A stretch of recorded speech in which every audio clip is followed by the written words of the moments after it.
All right. Welcome, Aimee Evan. I'm always get my words twisted when I start this in the morning. Welcome, y bienvenidos to the Cultural Capacity Podcast. I'm your hostess and teacher on this episode, Justine Gonzalez, and we have an extra special guest today. Just like any of our extended and featured voices episodes, remember that these are about an hour long, and we encourage you to view them on our YouTube channel because you can see the interaction. But if you're listening, we're going to do our best. Like if we're highlighting something or whatever, we're going to do our best to make sure that we narrate it. So if you're listening only on the podcast stream, then you also have the same experience. Like you are sitting here with us. Y'all know when it's not a featured voices episode, our format is typically around 15 minutes, and we are designed specifically for you to have some introspection with one question, going deeper with that, and however you end up using that. My hope is that you use it to reflect on yourself. So already, thank you for showing up for you today, and we're going to get ready to dive in. So one thing I always do, Aimee, is when I introduce guests, it is a little bit non-traditional because I like for you all to talk about your celebrations, your accomplishments. We're going to hear a little bit of your cultural origin story and how that's impacted you as well. Some things about your childhood maybe, but I always like to start with pointing out something I really admire about the guests that we get to feature. So I hope it doesn't make you too uncomfortable. I know some people, including myself, I've had to learn how to, with compliments, just be like, oh, thank you, instead of deflecting it and go, oh, okay. So I like to start with something that I admire. One thing in particular, there's two things, but one thing I really admire about Aimee is her commitment. So number one, you all should know that Aimee and I met in our PhD program. So we have known each other now like 5 years. It's kind of insane to think about that. But the commitment comes in where she was the only person in our cohort, which is based in the Midwest, and she would fly in from DC. And I'm like, this chick is wild. So I really admired your commitment. And then also one thing too is I admire the fact that I know you have a family. You're doing incredible things to impact our educational system nationally in the United States, and you're also a mom. So that ability to really be in your passion and pursue it while also being a kick-ass wife and mom, all the things, I really admire that about you as well. So I like to always give people their flowers first. And now we'll hop into my official intro. And well, I've got a surprise, but it'll be towards the end of this podcast. So with that, no, I'm going to do it now. I've changed my mind. She doesn't know I'm going to do this. So if you are just listening, I got to make sure I'm in the screen here. If you are just listening, I'm opening a package, and my package came from Amazon yesterday. So the truth is I have not read your book yet, Aimee, but it is my pleasure to introduce today's guest, the author of the newly released text, Student-Centered School Improvement, Identifying Systemic Changes Essential for Success by Dr. Aimee Evan. So I just received and opened my copy. I know my screen's blurred. I'm trying to make sure it shows. There we go. But I'm super proud of you, not only as a colleague, but as a friend, and just excited for you to share more about this too with us. So without further ado, would love to hear just however you want to start by introducing yourself. You could talk professional first, personal. I'll ask you some follow-up questions and we'll get the conversation going. So here is Dr. Aimee Evan. I hope you enjoy our conversation. Let's jump in. Oh, Justine, thank you so much for that very warm welcome. I'm excited about the book. I'm excited it's a tangible, not just something on my computer anymore, but a tangible something I could show my grandpa. Yes, exactly. I made something. Yeah, and he's not like, wait, what do you mean? What do you mean you're a researcher? What do you do? Like, Oh like no, what does that produce? exactly. I am the only one in my family to not Okay. like have tangible build tangible things. Every other person in my family is blue Wow. collar, is Okay. electrician, an iron worker, a heavy machinery driver. I was the only one that was like, I am not um I am not coordinated enough for any of that. So start there with us, because we have another unique connection point. You and it is Chicago. So talk to us a little bit about your upbringing to start with, and then how you essentially became Dr. Evan. I know. Who would have Little girl from near Southside of Chicago. who would have thunk? Yes. So I'll actually start kind of from the beginning, because I think there's some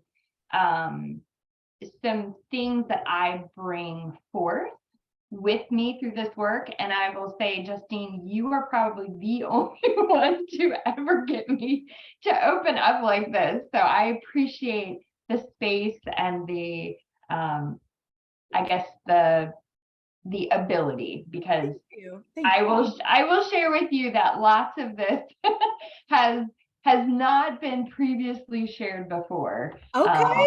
Okay. So Oh, yeah. I'm about to learn a bunch too, listeners. So my parents actually met in the Army. My mom grew up on the southeast side of Chicago, and once she graduated high school, the high school I would have went to, when she graduated high school, she got out of Dodge. She was like, I'm going in the Army. I'm getting out of here. She accidentally got pregnant at 19 with Oops. yours truly. Oopsie. It was a very tumultuous marriage to my dad. We Okay. had, I ended up with uh, a younger brother who's 5 years younger than me. And when he was born, things just kind of went really south for my mom and my dad. So my parents split up. My dad is Native American. He's part Native American, and unfortunately comes with many of the stereotypes of Native American families. He was an alcoholic. He was very abusive to my mom, never to my brother or I, but it was really hard on my mom. And she finally decided she had had enough. So we very quickly moved back to Chicago. We moved in with my grandparents, where we stayed and lived with my grandparents for several years, most of my elementary childhood. I loved it. My mom, on the other hand, was not a fan. Yeah. She was back at mom and dad's.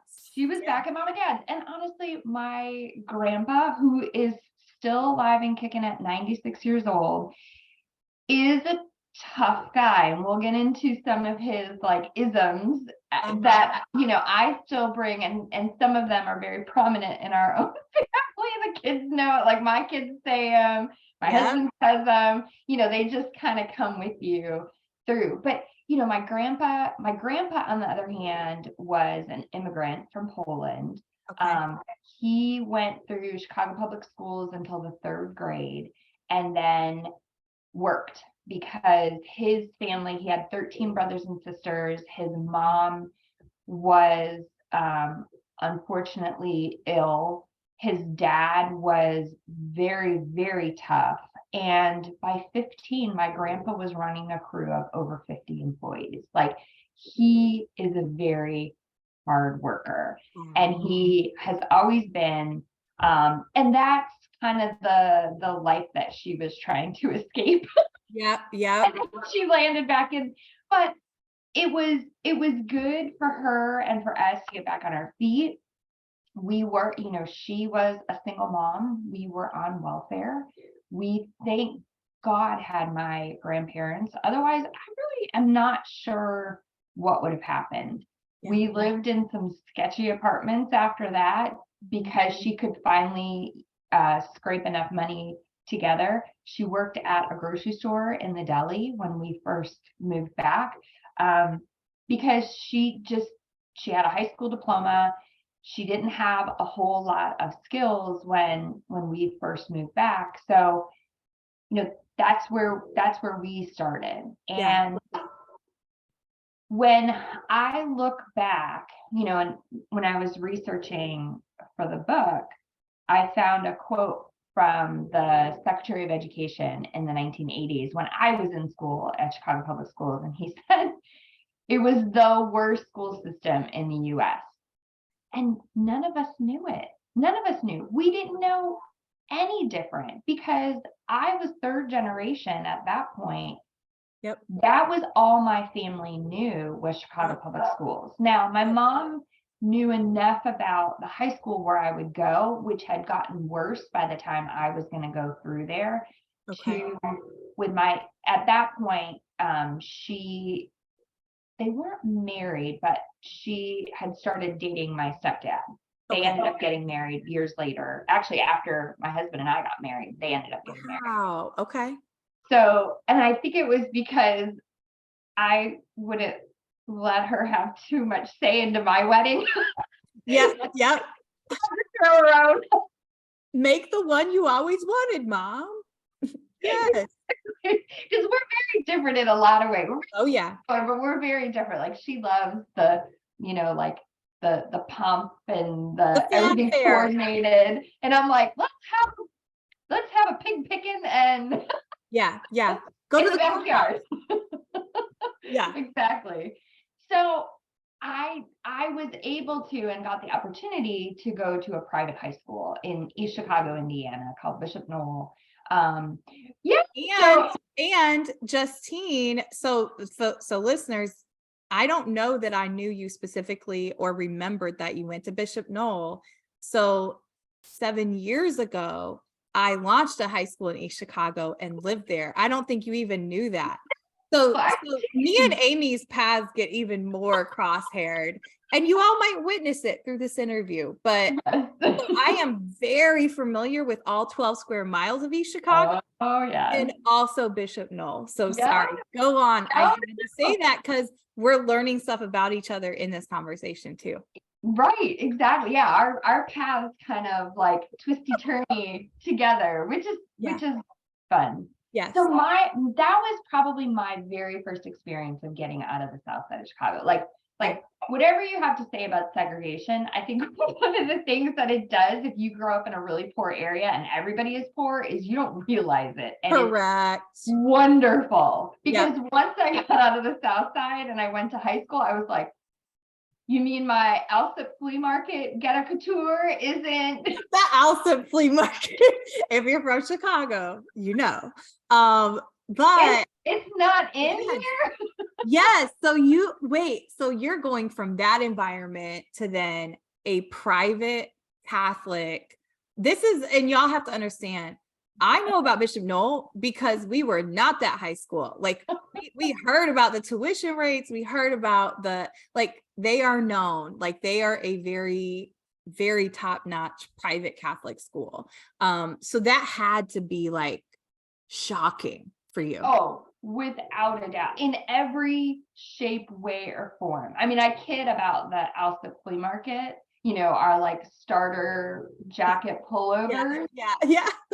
But it was shocking from an academic standpoint, like just educationally. It was shocking from the cultural standpoint, obviously, with, like, I don't even know where you guys go shopping for clothes because I've never seen any of that.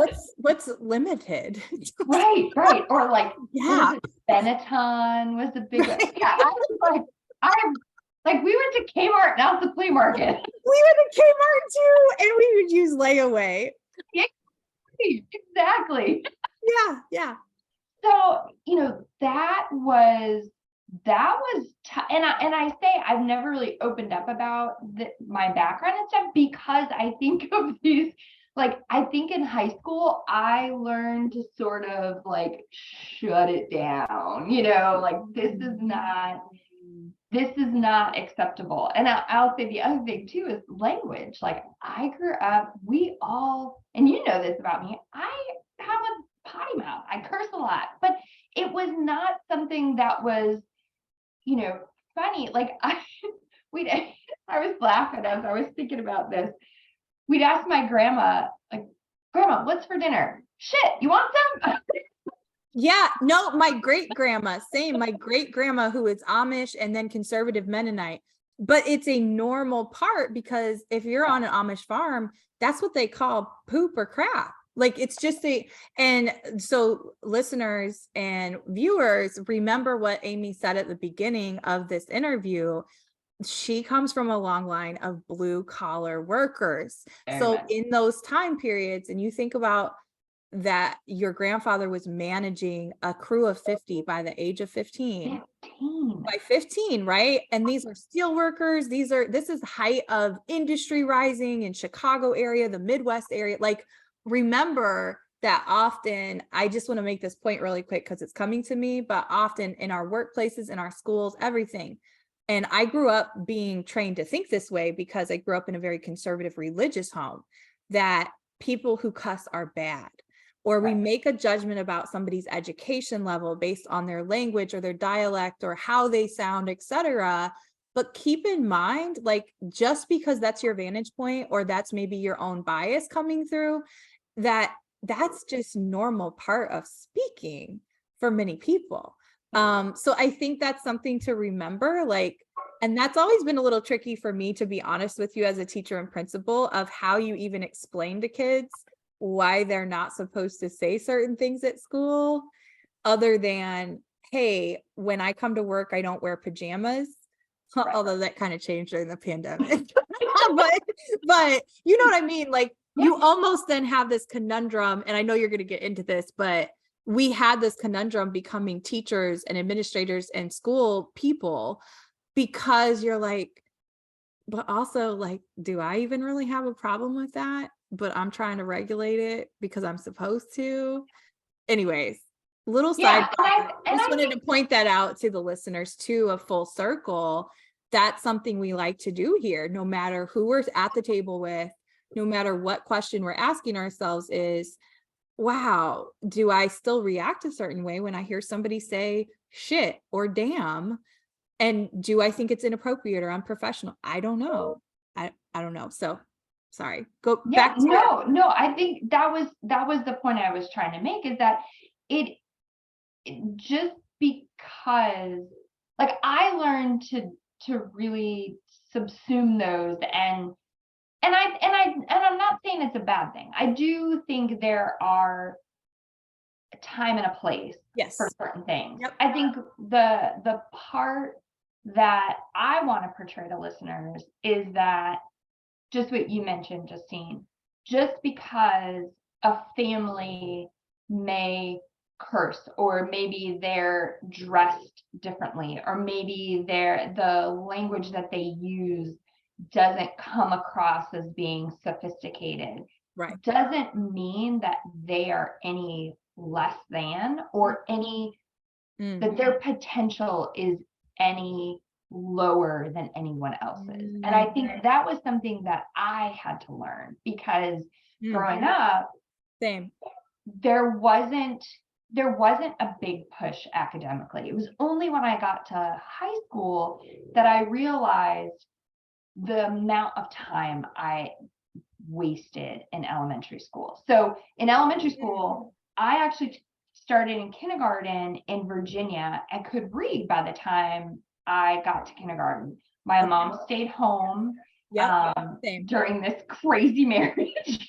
But I think part of what kept her there was the ability to stay home. My mom is very loving. Like, she was born to be a mom. By all, like, the day she had to go to work killed her. And you could tell that her priority was always her family. And that's beautiful. Now I think she considers her family her work colleagues. So she takes care of them and, like, mothers them and stuff. But I think so I got to kindergarten being able to read. And when I got to Chicago, they didn't know what the heck to do with me. So I Oh, this was, is so similar to my experience. yeah, so I was in they didn't have, any kind of like gifted and talented or anything like that, but I spent a lot of time cleaning erasers and Same. grading papers Bulletin and boards, taking bulletin boards boards. down. Yes, Same. because like they just didn't know what to do with me. And when I got to high school, I was like, what the, like, I'm not prepared.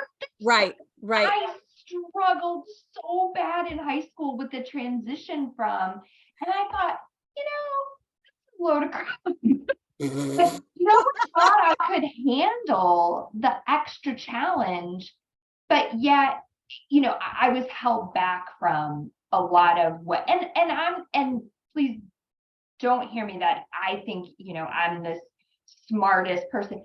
There were a lot of us in elementary, and we were K-8, so it's elementary through 8th grade. There were a ton of us who could have been challenged so much more. But because we grew up on the Southeast side, and the going job sector was the steel mill, they just assumed we were steel mill material, and what the heck were we going to do with an education? I'll point this out too, geographically, for people to understand why Chicago is still considered one of the most segregated cities in the US. I'm going to add this note as well, Aimee, because we have a lot of listeners from around the world. In the United States in particular, many of you might know, many of our systems were developed and they weren't equal. They weren't equal specifically for enslaved Africans, Black people in America. And then that trickle down happens from a colorism standpoint, from a racial white supremacy standpoint to Indigenous folks, et cetera, where even the likes of me and Aimee of that caste system are still seen as, and I will say this even from visiting other Latino-based countries. My father's background is Puerto Rican, but many of that stems from Spain. And Spain, and I'm a person with Spanish blood, right? And we'll probably get into more of this conversation later about what that means when you're a person like Aimee, who you not only have Native and Indigenous blood, but you also have Polish or European bloods and all those things within you. One of the things, as I've researched more of that, they had a very intricate, even in the 15 and 1600s, Spanish colonizers had a very intricate, you can find little pictures, chart of 16, like the cast of 16 of the purest being, two white people being together, right? Two of the lightest skin, to where then you and I would still be considered somewhere on a lower rung because, well, your blood's all mixed up. Your blood's all mixed up. And somebody did something with somebody else who had more color than this person. So I say that as a lesson because then you still see those effects, and it was specifically ingrained into even our financial systems here in the US, our zip codes, everything, specifically for Black people. When you hear about redlining in Chicago, the reason why I say this about Chicago is because we still see this happening today. And because the system was never designed for all, and because it's been broken, those resources don't go there. And it's exactly that mentality, because I think people think, oh, well, it's a big city, there's lots of money and there's lots of taxes there. What she's saying about Southside mentality, it's perpetuated on West Side too. My longtime partner of 10 plus years, Thaddeus, he's a product of Chicago Public Schools, West Side. And when you have those pockets, it's by intentional design. And again, I'm sure Dr. Evan will get into this, but giving some context to some people around the globe as to why there's also such a fight. And her book is so important to recognize that lens of truly, how do I identify those things systemically to actually focus them back on students? Because otherwise we do continue to just go focus on the things that Aimee and I can't go in there and say, hey, this is a 200-year-old system that doesn't work for anyone and still holds the same stereotypes for kids on the South Side and kids on the West Side. So what can we do though, right, to shift that? So little lesson as far as like even segregation and how that impacts our public school systems. here in the United States. Agreed. And I think if this type of story of you and I's upbringing and where we ended up is a shock to anyone, that is a product of the system. Like, you can look at us and assume that maybe we didn't come from pedigree, but we came from middle class background, and any other assumption that you make of any other person, depending on race, ethnicity, like that. Like, our system is designed, I feel like, to and part of the reason why I wanted to share was, there are lots of us who have worked to break out of the system, and we are working to ensure that it doesn't have to be outliers who do so. That the system can be redesigned so that potential is not dependent on where you grew up or where your family background is. And I'll share with you, I think one of the things that we explored in our graduate program, Justine, you may remember, we did a project together where we looked at Raj Chetty has taken the tax records of 32 million people living in the United States. Now, granted, it doesn't include people who don't file taxes. It doesn't include people who don't, for whatever reason. But he looked at where you are likely to end up on the social status ring, like your socioeconomic status, depending on where you started. And when Raj Chetty came here from India, which is a very explicitly caste system, he was blown away by how similar the United States is set up. And so if we really think it's not, unfortunately, the data show us otherwise. And some of his findings, like the Opportunity Atlas and his projections in terms of like what dissipates your background, et cetera, is fascinating. So I would welcome folks to look into some of his research, because it is really quite eye-opening. Yeah. Okay. So talk to us a little bit, because obviously you had the socioeconomic shift. You had already seen some struggles of your own father, these other pieces that obviously add to the level of baggage and trauma. I have to ask this question then for viewers and listeners, because again, it's a shared identity thing that Aimee and I have. During all of that happening, did you grow up in a world where you also then became aware, first of all, like, do you now at this point, let me ask this question first, at this point, do you identify as a third culture kid?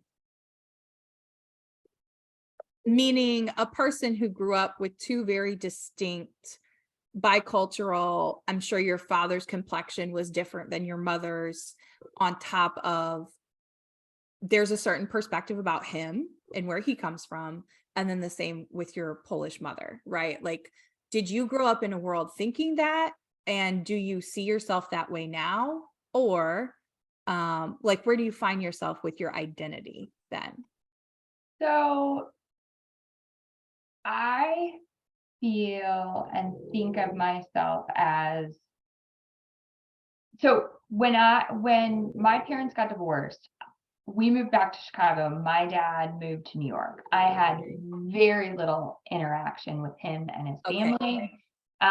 So in terms of his influence on my life, there was none. In fact, the last memory I have is the last time I saw him, I was 10.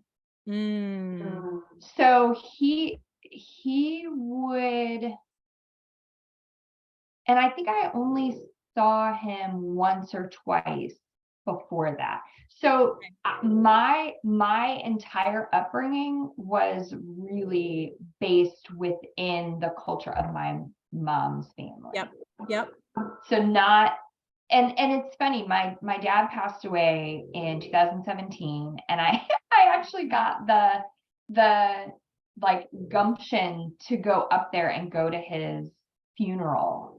And I think it was because he was not there. Like, that sounds horrible, but it was so hurtful how the whole thing ended up, Yep. that it was easier to go and not have to face him. But I've actually established a stronger relationship with my dad's family, with my two half sisters, Wow. who he was married to their mom when he got my mom pregnant, unfortunately. Yeah. It's Yeah. a whole messy ordeal. Look, so y'all know, and this is what also can happen with our culture kid. I consider you a third culture kid, even if, here's the other thing too. I know we have so many labels flying around right now, but like I always distinguish that only because I really grew up in both worlds. And I don't think until adulthood I realized like, oh, that's actually really unique. And many third culture kids, we're out here everywhere, but they have a story similar to yours. And I find this too, regardless of if you present as light, dark, whatever skin tone, I just find that there does tend to be a gravitation more towards one side of the culture, right? Of your makeup. And we often then find a lot of secret family members and other things, because it's just part of, I think sometimes there's also guilt and shame, because people then you're also judged in this lens, and we got to think about our parents. They're doing this in a generation when it really was not acceptable to interrelate across racial and ethnic lines. Like there's also some degree of, well, that would never be accepted, or, oh, they're a sellout because they married this type of like there are so many layers that come up when you distinctly have two different types of lineages. And it's not the more relatable of like, oh, my mom's family is Scottish and my dad's family is English, right? Like that's a little bit more, not that those are the same. English and Scottish people, I know there's a big difference, okay? I do know that historically. And when we're thinking of the global context that still exists, unfortunately, because I think, so many of us, we want to live in a post-racial society. And we also have to be real that these are the structures that still exist. So we can't bypass that and say that it's not like, it is still shocking for many, many, many people to fathom even marrying somebody outside of their tribe in a lot of countries. So I put that out there only to then look at, if we go back to younger Aimee, when did you start grappling with your identity from that lens? Because at the time it sounds like your dad had left, you went and had these like, holy hell, I don't even know some of the words they're saying, where they're shopping. Like you had the culture blast from a socioeconomic standpoint. Right. Obviously, both of us are white passing. Like we might get different shades of beige in the summer, but like, I love that. But yeah, 50 Shades of, oh, that's our book. That's going to be our book. 50 There you go. Okay, sorry. But that's the curious question that I always have for people when we do live in this space of like, I have different identities and I have very different looking people in my family than what I am, right? When did you start to grapple with that aspect of just who you are? I think I still grapple with it. Okay. Same. I don't know if I grapple with it so much from a racial ethnic background, only because I really didn't grow up with my dad's side of the family. It wasn't embracing and no. And for me, it's like, no, we were always told, be proud of being Puerto Rican. Like it didn't matter. And you'd go to a house, right? With my grandpa's one of 27 kids. See, okay. They're not all the same person. So a guy here with what happens. But all that to say, I mean, all shades, all races. Like Right. it's I it's think a for lot. me, it's more of a socioeconomic thing. Okay. For sure, 100%. Like I had, and so, we're in Maryland now. I'm on the East Coast. It's a very different, like that was even a culture shock of moving to the East Coast from the Midwest because it is Yep. quite different. And at my daughter's soccer game, one of the moms is a former teacher, and she said something, she made some comment about kids coming from the trailer park.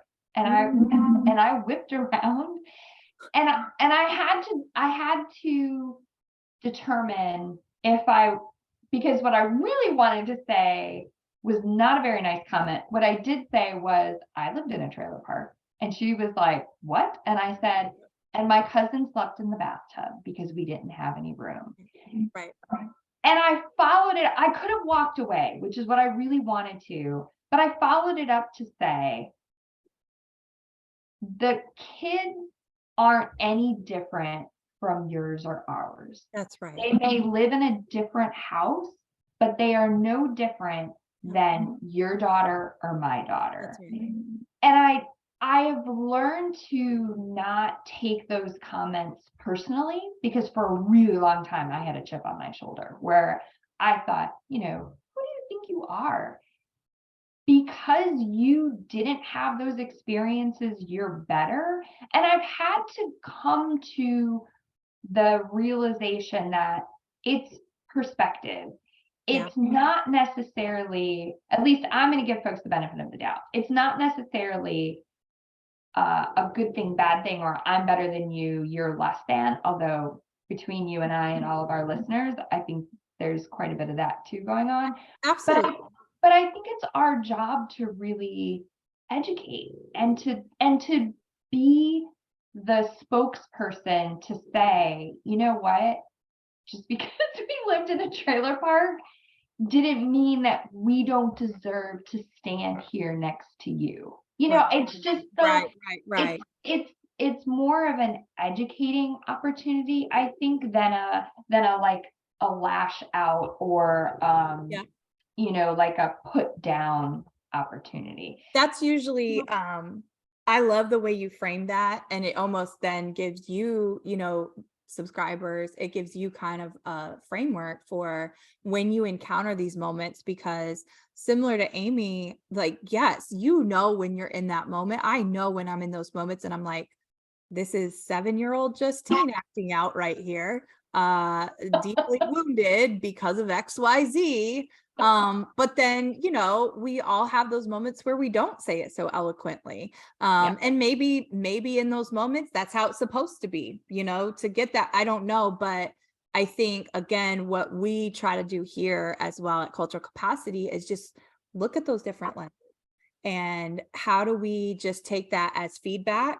And sometimes that feedback to us is, it's not really a safe person for me to be around right now because of the comments they make or the disparaging thoughts that they decide to share or whatever. I think back to I don't know if you know this story or not, but I think back to this actually even in our PhD cohort. Aimee has finished, mine is still in progress, just so you all know.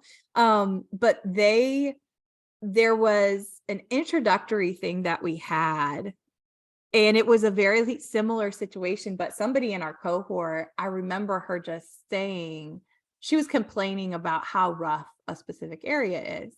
Well, it happened to be where I live, literally, by the high school where she had been a school leader. And I remember in that situation, just because there's other people around, right? Just saying, really? I said, I haven't necessarily had that experience. I actually live in those apartments that you're talking about. So like, that's where worlds collide. And I think people need to know that even from like academia, because I think that's another thing we share. We're both very like first generation in a lot of ways with even our educational access. I don't think any of my grandparents went beyond like an 8th grade education. Our parents did not either. Like our parents graduated high school. Mine did. So those wounds are important to also identify, because sometimes we also conflate, we make this jump like, they're doing this because of this. And a lot of it is our own wounds coming out and going, oh, they're judging me because of this. Or something that maybe a classmate said when we were like 10 years old about our shoes or about where the bus dropped us off. Right. That's the thing that then is showing itself. And then it doesn't cause us to be able to eloquently address it like you named. So what would you advise people then if they're in that situation? Because now we've been in circles where we're meeting with state and national secretaries of education, but yet we're also still those same little girls. So I think it's a really powerful conversation, especially if you're a person who's struggling with imposter syndrome. Like, how do you learn to be an advocate still and walk in and out of those worlds, but then also not wear your own wounds? Because I think it happens to a lot of us who we get that privilege of getting another degree or something. And then you almost like, I don't know, you almost self-sabotage in some ways, like, well, I still don't really belong here though. How do you deal with that? Because you're in your current life, you work with a pretty well-known research firm, correct? Yeah. Is that what they're called? Are they a research center or? We are research and technical assistants.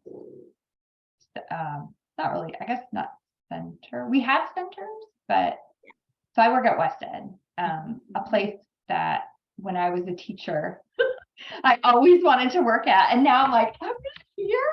That's amazing. That's amazing. But I think to answer your question, Justine, I don't know if we ever get comfortable with it. I think what you mentioned in terms of gauging the situation is really spot on. If this is just someone in passing, I'm not gonna waste, I guess, the time necessarily. The energy, but this was someone, my daughter would like to play soccer on this team for a while. And I was like, man, we're in it for the long haul. I gotta get this, get this right. Yep. In order for my own sanity and my daughter's reputation on the team. Right. Because in her world, that's the biggest thing. Yes. Yes. You got to show up for it. Like a couple things. And I think when I reread the Coleman report, and for those of you listening, if you're not familiar, I don't even know what the actual title of it was. It's just like colloquially known as the Coleman report because he was the lead researcher on it.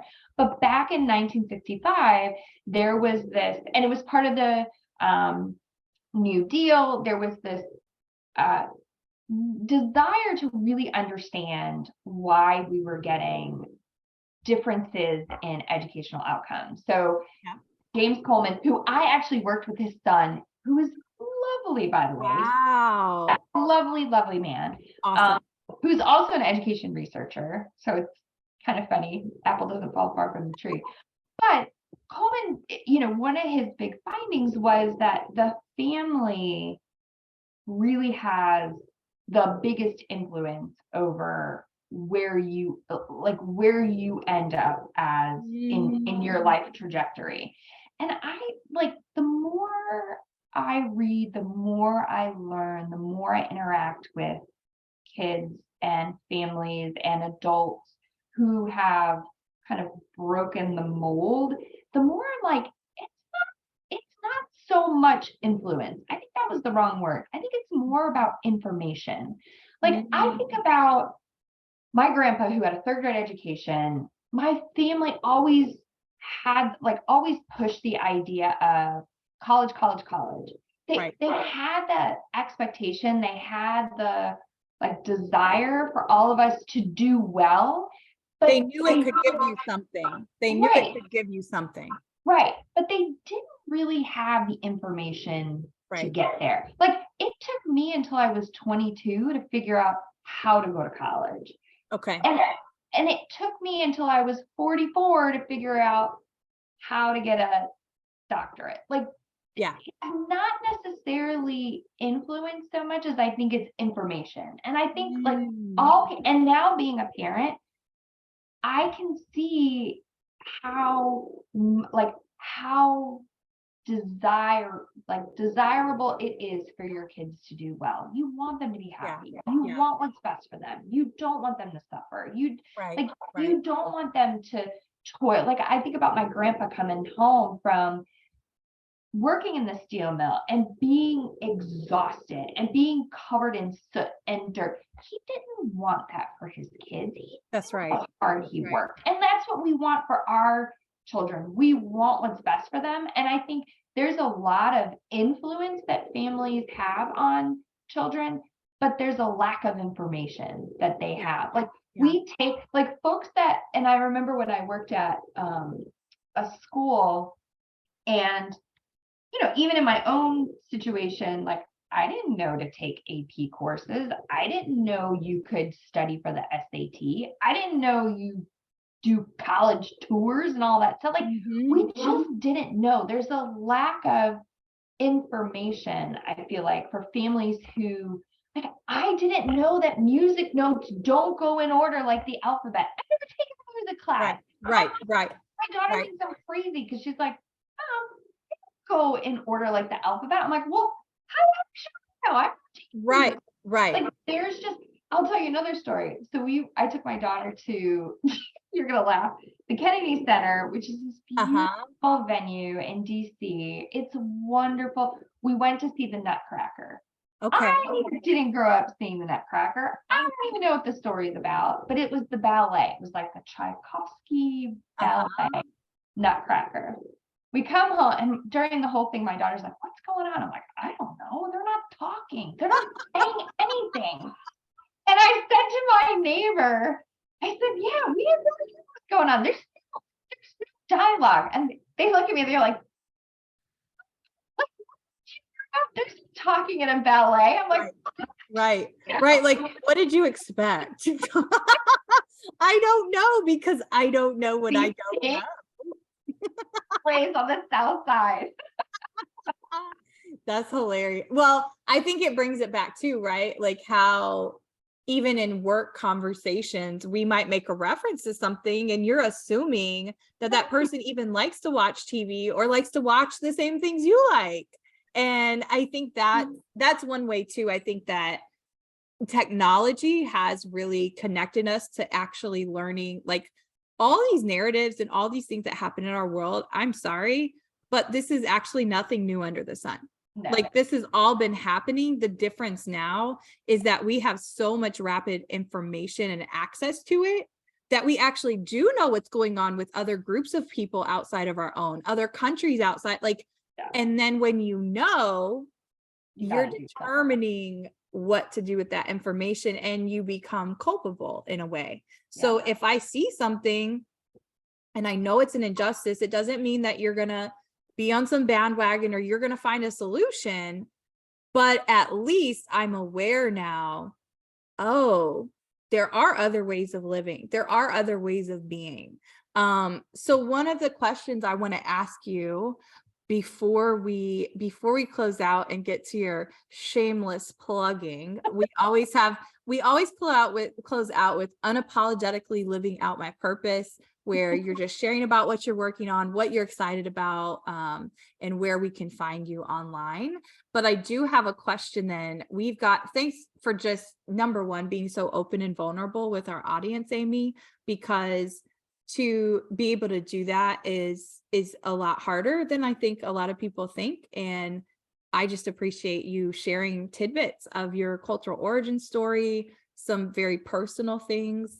And I thank you for that. So my question then, opportunity.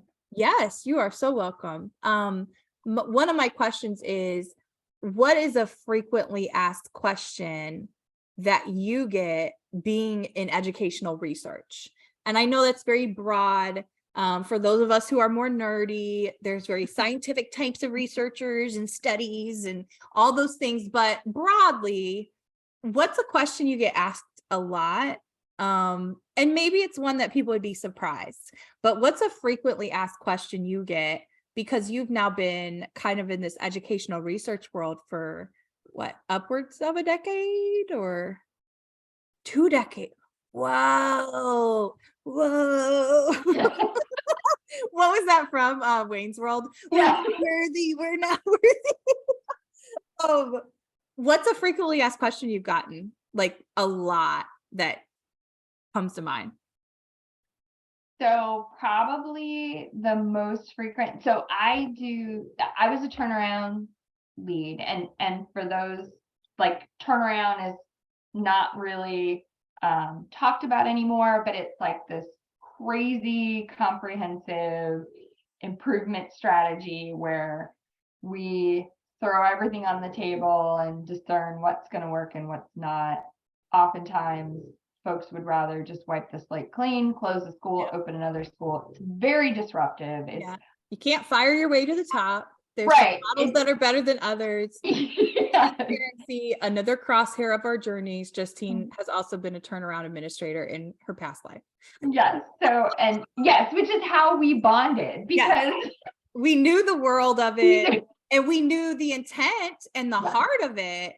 But then we had also seen kind of the dark underbelly of that as well, because we have people like us who we just want the opportunity to make impact and serve. And you start to realize, especially as you rise into administrative roles and have those other lenses, you realize there's much, much more at play. And it is not student-centered, which is why I'm excited about your book. But back to the frequently asked questions.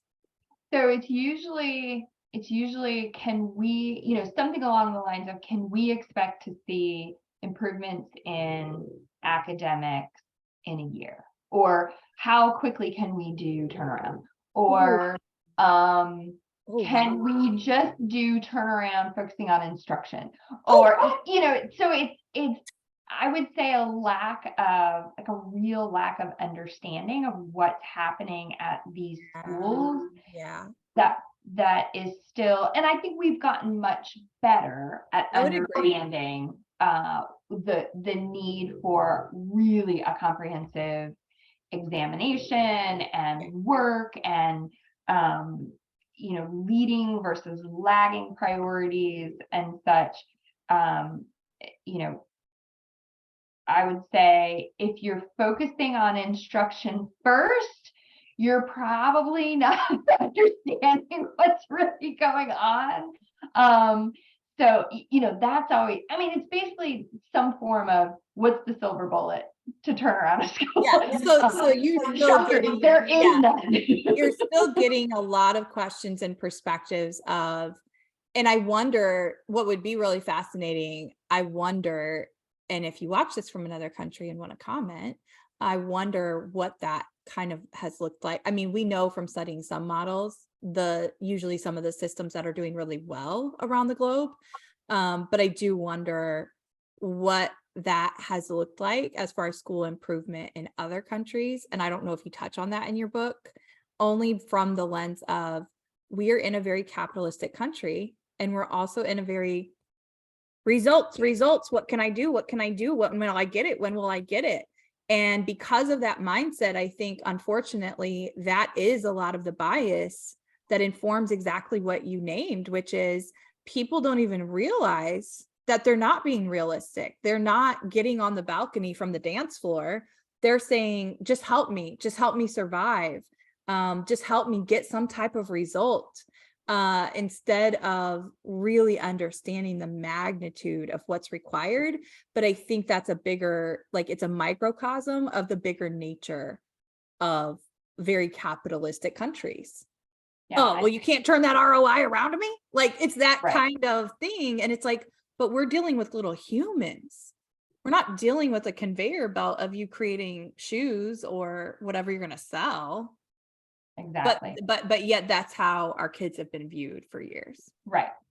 And so one of the things I didn't look at improvement efforts and the effects, but I did look at teacher working conditions, the number of hours teachers work, the qualifications of teachers, which honestly are very similar in the US compared to other countries, but our teachers are teaching the most, like the most hours. They're paid one of the lowest. Our country pays its teachers compared to all the other OECD countries, one of the lowest salaries out there. And then the one thing though that really blew me away was OECD looks at equity and schools' ability to basically not take over, but have effect on students that go counter to where they grew up. So can schools kind of counteract a student's background and they look at a multitude of factors: socioeconomic status, race, ethnicity, immigration status, etc. We think we are a very democratic, very equal opportunity society. We are one of the least equitable countries in the greater Western civilization. So we have a lot of work to do. Absolutely. It was very surprising though, because you think like, oh yeah, we have issues in the US, but I'm sure we're doing much better than most other countries. No. No, the crazy part is too, like, again, when you get into really unearthing, if you choose to go down this route, listeners, but if you get into really unearthing just the design of our public schools in America, it's like it's destined to be where Aimee just described it, because we are also then painted a picture of something that it's not. So there's almost like a compounding factor. One of my colleagues, well, he's actually one of my finance advisors. His wife is a project manager for some construction companies. And he said her biggest client for years, until she couldn't take it anymore, was one client, and they were on the hook for guess what 2 types of buildings they designed exclusively. And there was only certain types, and she couldn't take it anymore because she knew the end result, and also because they were the most boring project she's ever had, because meaning there was no wiggle room for innovation whatsoever. What 2 building types do you think she was managing for that large provider? If I were to guess, it would be a prison and a school. Absolutely, 100%. Yeah. So there's been research in communities. This is so gross. There's been research in communities that determine the capital planning of their prison system based on their 3rd grade reading score. I mean, it's just, there's lots. There's a lot you can.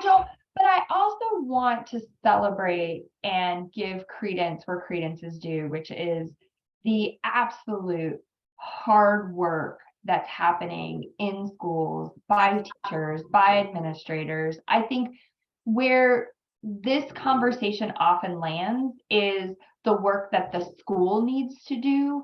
And I think what we've shared, Justine, is that it's much bigger. To expect that the schools are going to unravel 200 years of a system that is designed to get 2 distinct different outcomes for students, a system that's designed where communities are disinvested. There's, like you talked about the West Side and the South Side, and absolutely, like you drive through our communities, you will roll up your windows, lock your cars, and get the hell out of Dodge. And if you stop, what you'll notice is that there are families who have children that they love and care for and want what's best for them. There are generations of families that live in these communities that want just what you want for their kids. We are so much more similar than not, but I think what you pointed out is that inequity of opportunity. And don't get me wrong, there are opportunities in every single community. There are. They just differ.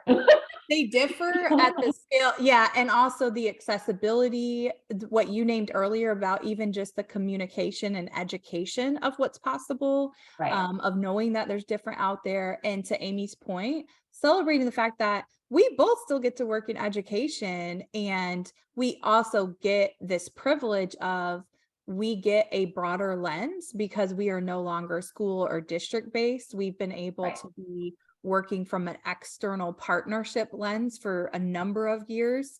And the beauty of that is, and I think it probably helps both of us keep going, is yes, we can know those things are true. We can know that we've experienced kind of seeing that dark underbelly and Right. everything that's not working, but it gives all of us more power the more that we continue to share and name those things to say, now let's innovate and let's reimagine how this could be equitable. And we do see a lot of districts and schools, they're doing it. And Yeah. so you have those pockets of greatness. And I do really think that we're at a tipping point time where people are realizing exactly what we've both named, which is, well, we can do this and we can get incredible results and we love our community, but also we're not going to do this in the same system. And this Right. system has to be overturned and reimagined. Yeah. So I do think we're kind of approaching that point finally where, and I don't know, it might get worse before, it might continue to be worse before it gets better in different pockets. For example, when we're recording this, all of Los Angeles Unified School District just decided to go on strike. So whenever you see this, just know that, you know, it's still very recent and happening consistently.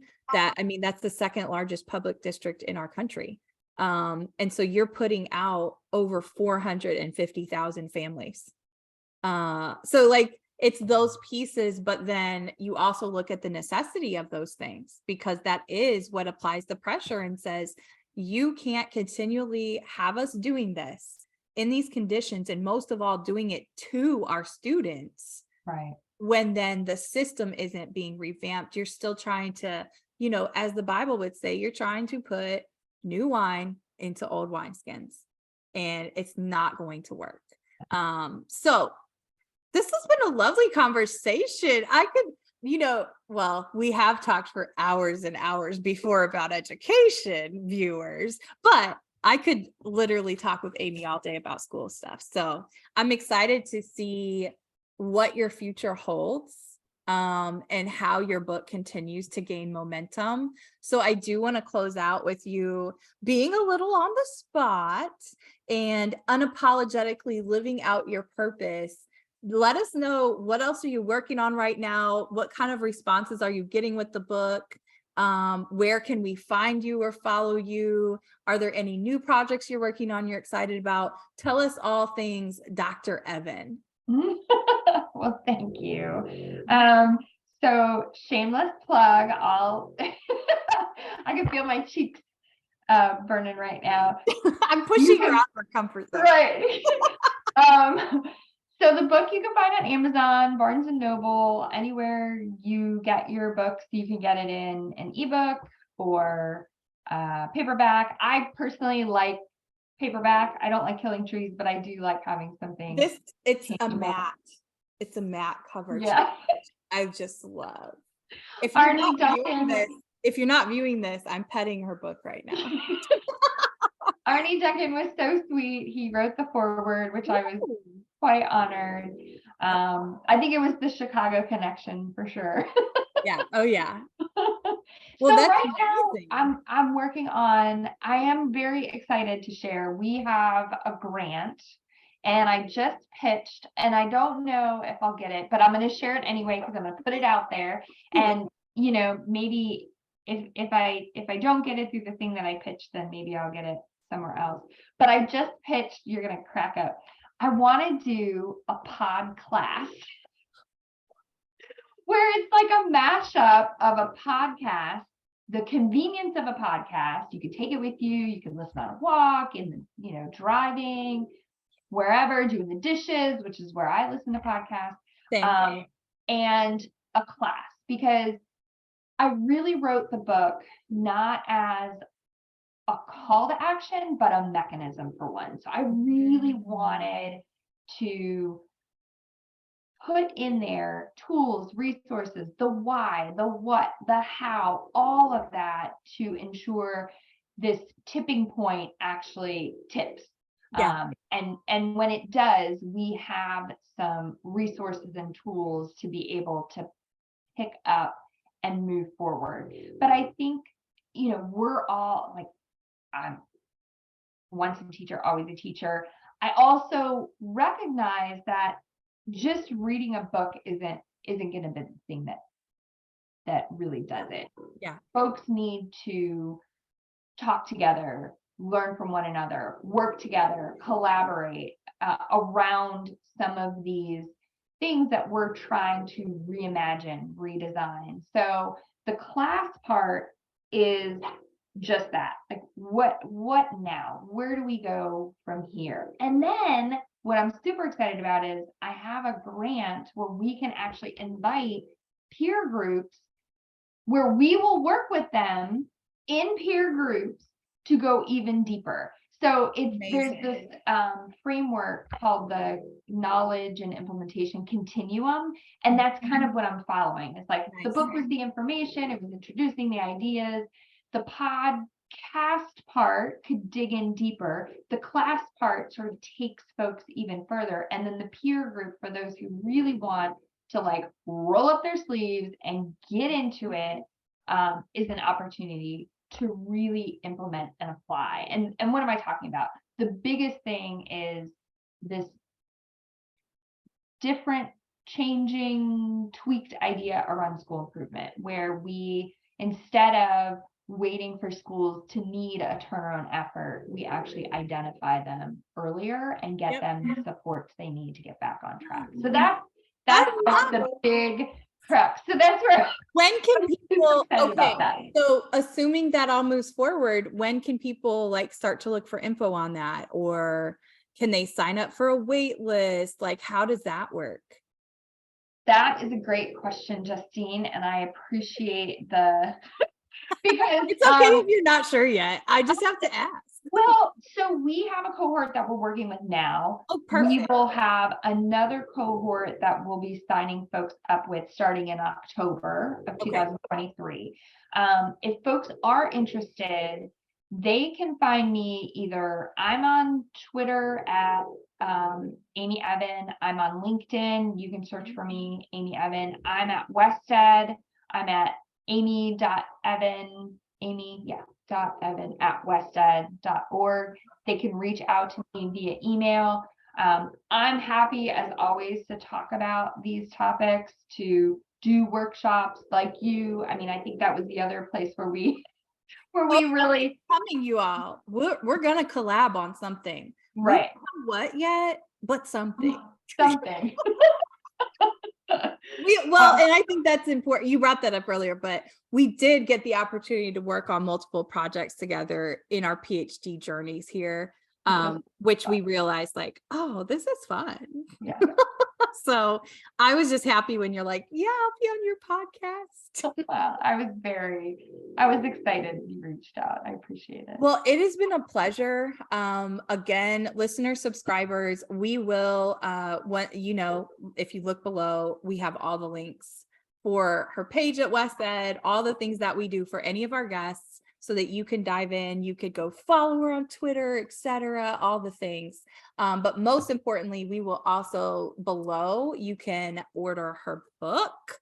And we do that again for any of our guests, anything that they're working on. You can always look in the comments under the resources section, and it's going to be anything we talked about. I will probably be extra nerdy for this one and try to pull the Coleman stuff and like link the research of what we referenced. So again, a reminder to you all, if you're not taking advantage of that, go to the show notes because we always link resources, even on our shorter format episodes. So, all right.